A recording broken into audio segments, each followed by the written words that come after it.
Morning students. Today's topic is from the subject Medical Surgical Nursing 1 from the unit 4 Altered Immune Responses, and the topic is anaphylaxis. The word anaphylaxis means, ana means without, phylaxis means protection. So this anaphylaxis is nothing but a hypersensitivity reaction to your body parts. It is an acute multi-systemic allergic reactions involving the skin, airway, vascular system and GI. So it is, as I said, it is involving the body parts. Then anaphylaxis is defined as a serious allergic or hypersensitivity reaction that is type 1, that is rapid in onset and may cause death. It is an allergic reaction and even it can cause death. Then see the definitions. Anaphylaxis is a sudden severe allergic reaction that can be life-threatening. It is a medical emergency case. As I told, it is an hypersensitivity reaction, or you can say allergic reaction, and it can be life-threatening in some of the situations. And it can occur within seconds and minutes as you are getting exposed to the allergic substances or particles. Then let's see the types. There are mainly two types: immediate hypersensitivity and delayed hypersensitivity. Immediate hypersensitivity is divided into three types. Type 1 IgE, that is mediated hypersensitivity. Type 2 cytotoxic hypersensitivity. Type 3 immune complex mediated hypersensitivity. And the second type, delayed hypersensitivity, has type 4 hypersensitivity. Now let's see what is type 1 hypersensitivity. It is commonly called as allergy. It is common allergy and can occur within minute. Then mediated by IgE antibodies in response to stimulation of Th2 cells of an antigen. So it is mediated by IgE antibodies, and when it is stimulating the Th2 cells by an antigen. Then antigens that stimulate it are called allergens. Stimulating is nothing but triggering. So they are triggering the antigens and it is known as allergens. Then exposure may be ingested, inhalation, injection or direct contact. Exposure is nothing but when you get contact with these substances and it can cause allergy. Type 1 hypersensitivity reaction can be systemic, that is system in a body part, or localized to specific target tissue or organ. Type 2 cytotoxic reaction. Body makes special IgE autoantibodies directed against cells that have some form of foreign proteins attached, hence IgE mediated. So as you know, our body has some antigens or antibodies that protects the body from foreign material that enters to the body. So this is IgE autoantibodies. Antigen 1 may be intrinsic to the cell membrane. Intrinsic means inside. Then may take the form of an exogenous antigen absorbed on the cell surface. Then it can take the form of exogenous. Exogenous means outer or external antigens which is on the cell surface. Then hypersensitivity results from the binding of antibodies to normal or altered cell surface antigen. This hypersensitivity occurs when these antibodies get bind up. Bind up means they get attached to the surface of antigens. They get joined with the surface of the antigens. Clinical examples include hemolytic anemias, thrombocytopenic purpura, hemolytic transfusion reactions, Goodpasture's syndrome, and drug-induced hemolytic anemia. Then the third is immune complex reaction due to immune system. Excess antigens cause immune complexes to form in blood. These circulating complexes lodge in small blood vessels. So when there is excessive antigens, they get clogged in the blood vessels. That clog means they get collected. Usual sites include kidneys, skins, joint and small blood vessels. So these are the common sites where they get collected.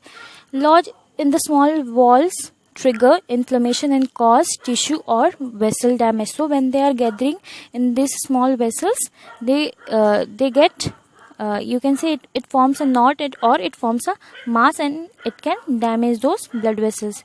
Examples are rheumatoid arthritis, systemic lupus erythematosus and serum sickness. And the fourth is Delayed hypersensitivity reaction. As the word says, it is delayed. You will come to know it lately. Reactive cell T lymphocyte. Antibodies and complement not involved. It is due to reactive cell T lymphocyte. It is caused by T cells. Then local collection of lymphocytes and macrophages cause edema, induration, ischemia, and tissue damage at site without hours to days after exposure. So it is not caused within seconds or minutes, but it takes hours and days to recognize whether you have type 4 hypersensitivity reaction.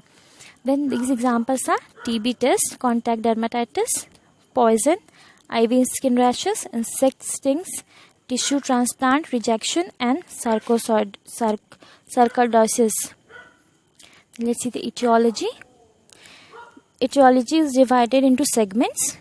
So first is pharmacologic agents, that is antibodies, non-steroidal anti-inflammatory drugs, and intravenous contact agents. Then stinging insects, that is ants, bees, wasps. Then due to food can be anything, which of the food the peoples are allergic, they get hypersensitivity reaction. Then latex, that is some of the rubber goods. Then the next is signs and symptoms. What you are going to notice in the patient with anaphylaxis or hypersensitivity. So in skin you are going to see itching, flushing, then hives and swelling. Then in eyes you will be having itching, tears, redness, swelling around the eyes. Nose and mouth you will be having sneezing, running nose, nasal congestion, swelling of the tongue, and metallic taste. And the next, in lungs and throat you will be having difficulty in breathing, cough, chest pain, chest tightness, then throat pain, change in voice, choking, etc. Then in heart you will be seeing dizziness, weakness, fainting, rapid, slow or irregular heart rate, or low blood pressure. Then in digestive system you will be having nausea, vomiting, cramps and diarrhea. In nervous system you will be having anxiety, confusion, sense of impending doom. Sense of impending doom means there is something left behind. You will be confused by the situation. You will not be able to act on the situation immediately. You will be lost in your matter or in your world. Then diagnostic evaluation is history collection and physical examination. Thorough history collection of the patient past matters. Then physical examination to have the evidences. Then allergy test, white blood cell count, and radioallergosorbent test, that is RAST. Then treatment for it is epinephrine, that is 1:1000, subcutaneous or IM. So you have to administer epinephrine to the patient. Then it can be administered IV also. It can be subcutaneous, intramuscular and intravenous. Used for anaphylactic shock. IV is administered in case of anaphylactic shock. Then epinephrine can be also administered via endotracheal tube. Then next, Benadryl, diphenhydramine. Then Tagamet and corticosteroid therapy are given to the patient. Other treatment include airway management, then plasmapheresis, removal of harmful components in the plasma. These are the other treatments. Then come to the nursing management. In nursing management, first nursing diagnosis according to the priority of the patient. So in that we will be having ineffective airway clearance related to bronchospasm or laryngeal edema. For that we have to administer oxygen, assess respiratory rate and pattern, level of consciousness and anxiety, use of accessory muscles for respiration, chest wall movement, audible stridor, auscultate lung sounds and any adventitious sound. So you have to monitor the patient very seriously. Then insert a nasopharyngeal tube or oropharyngeal airway and arrange for immediate intubation if indicated. Administer subcutaneous epinephrine as prescribed. Provide calm reassurance. Then the next nursing management is decreased cardiac output related to peripheral vasodilation and increased capillary permeability from the release of histamine. For that, you have to monitor vital signs frequently, assess skin color, temperature, capillary refill, edema, and other indicators of peripheral perfusion, monitor level of consciousness, administer warm intravenous solutions for ringer lactate or normal saline as prescribed, insert an indwelling catheter and monitor urinary output frequently. Once breathing is established, place the client with legs elevated.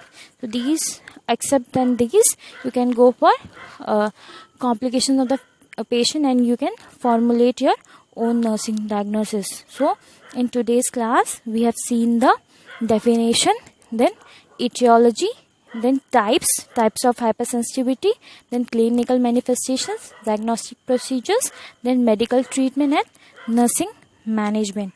That's all for today's class. Thank you to all of you.